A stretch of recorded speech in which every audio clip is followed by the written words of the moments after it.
ఈ మాతృభాష దినోత్సవ సందర్భంగా మాతృభాష అనేటువంటిది గతంలో గ్రాంధికల్ వ్యవహారంలో ఉండేటువంటిది. మనకు సామాన్య ప్రజలకు ఆ భాష లిఖితమైనటువంటి భాష అర్థమయ్యేటువంటిది కాదు. తద్వారా లిఖితమైనటువంటి భాషలో ఉన్నటువంటి వ్యవహారాలు అనేటువంటి సామాన్య ప్రజలు అర్థం చేసుకునేటువంటి రీతిలో ఉండేటువంటి కాదు. కాబట్టి అటువంటి మన మాతృభాషకు ఒక చక్కటి వ్యవహారికమైనటువంటి పద్ధతిలో తీర్చిదిద్ది దానికి అవిరళ కృషి చేసినటువంటి గిడుగు రామ్మూర్తి గారి యొక్క జయంతి సందర్భంగా మన మాతృభాష అనేటువంటి దినోత్సవంగా జరుపుకోవడం జరుగుతుంది.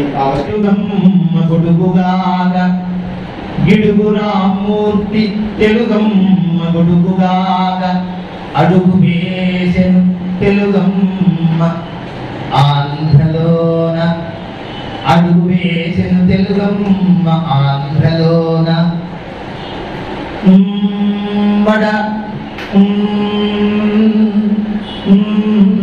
ఎడద సుఖమైన ధన్యాల నేరి కోరి గిడుగు ఎలదీర్చిన కీర్తి కలిగే. అటువంటి గిడుగు రామ్మూర్తి గారి యొక్క ఆత్మశాంతి అడుగాక అని మీరందరూ కూడా 6 సార్లు తప్పట్లు కొడితే ఆ 6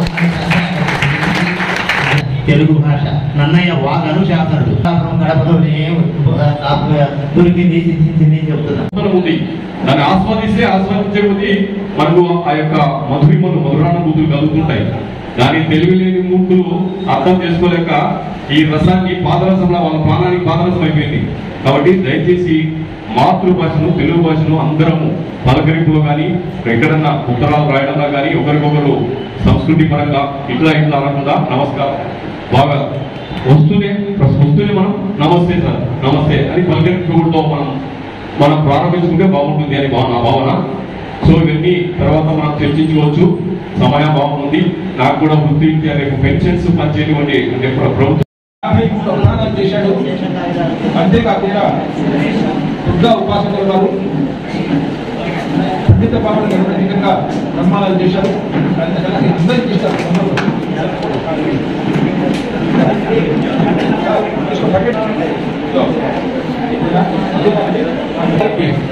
నగదు పారితోషికము ప్రశంసాపత్రము అలాగే జ్ఞాపిక ఇస్తున్నాం.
నాకు 2011 నుంచి పరిచయము.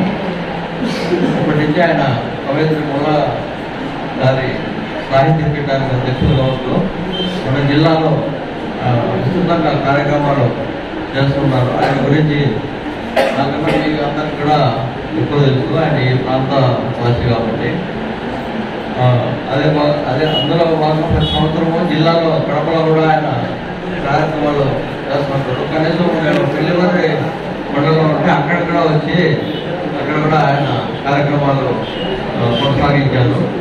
చాలా సంతోషము. అలాగే ఇక్కడ వేదిక మీద ఆశలైనటువంటి ప్రావీణ్యులు అట్లాంటి అధ్యక్షులుగా ఉన్నటువంటి వారిని నడిపించారు. హనుమంతరాయుడు నిజంగా హనుమంతుడు గారే వారి శక్తి వారి కన్నా కూడా మాకు మరీ ఆనందం కలిగిస్తుంటుంది. మీ అందరికీ ఆనందం కలిగిస్తుంది. 18 పట్టణంలో వారు ఉండడం, పట్టణ వాసి కావడం 10,000 అన్నట్టుగా ఇది 10,000 రకాల మహాయోగంత్రం అనేది మీరందరూ కూడా సంతోషించవలసిన విషయం. ముఖ్యంగా 6 సార్లు తప్పట్లు కొట్టండి. దానికి నిజంగా మహనీయమైనటువంటి యోగం. మా నాన్నగారు ఏం చేశారు కానీ అన్నయ్య గారి ఆశీర్వచనంతో ఇలా వచ్చారు. ఈ రకంగా నా నాన్నగారు 4 ఏళ్ల వయసుకే ఇదయ్యారు. కానీ ఆయన శివశ్రీ శర్మ అని అప్పట్లోనే పెట్టినప్పుడు ఏం పేపర్లు లేవు, మీడియా లేదు, ఏమీ లేదు. 46 ఏళ్ల క్రితం అప్పట్లోనే శివశ్రీ అంటే అమ్మవారితో కూడిన శివుడు, మంగళకరమైన శివుడు అనే పేరు పెట్టారు ఆయన. అది యోగమైంది. ఇద్దరు అర్ధనారీశ్వరుడు ఆయన. కాబట్టి పైగా ఈరోజు ఆంధ్ర నక్షత్రం, ఆయన యొక్క జన్మ నక్షత్రం అవతార నక్షత్రం పరిపూర్ణంగా యోగంగా నడుస్తుంది. నడుచుగాక తెలుగు వెలుగులు ప్రసరించుగాక ఇంటిగా ముఖముఖమున అని ఆనందిస్తూ ఆహ్వానిస్తూ ఆకాంక్షిస్తూ ప్రారంభించవలసిందిగా పెద్దలు కోరుతూ ప్రార్థనా పద్యములతో ప్రారంభించారు. సమయం లేదు కాబట్టి వారు ఒక్కొక్కసారి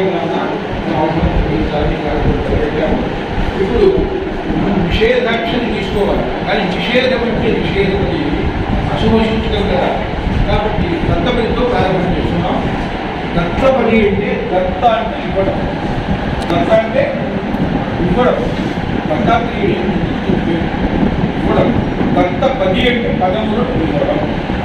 ఆ పదములను ఇప్పుడు ఈ అవధానంలో విశేషం ఏంటంటే ఇక్కడ వేదిక మీద ఉన్న అతిథులే వచ్చారు. చదువుతున్నాను. గౌరవనీయులైన పెద్దలకు శుభోదయం. అందరికీ తెలుగు భాషా దినోత్సవ శుభాకాంక్షలు. తీయటి తేనులకు భాష మన తెలుగు భాష. అమ్మదనం నిండిన కమ్మని భాష తెలుగు భాష. అంతేకాదు దేశ భాషలందు తెలుగు లెస్స అన్నాడు శ్రీకృష్ణదేవరాయలు. వ్యవహారిక భాష ఉద్యమకర్తైన హిందూ రామంతి గారి పుట్టినరోజున తెలుగు భాషా దినోత్సవం జరుపుకుంటాము. ఈయన చేసిన కృషి చిరస్మరణీయం.